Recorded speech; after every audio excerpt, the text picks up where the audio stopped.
Hi guys, in this video I will show you how you can play Roblox on a school Chromebook completely for free. So simply open any of your browser. I'm currently using Chrome, and go to the Google and search Easy Fun. When you search Easy Fun, press enter and open the first website that comes in front of you, easyfun.gg. This is the website.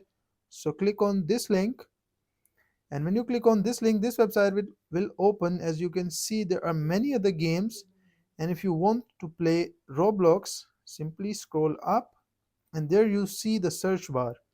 Click on it and enter Roblox.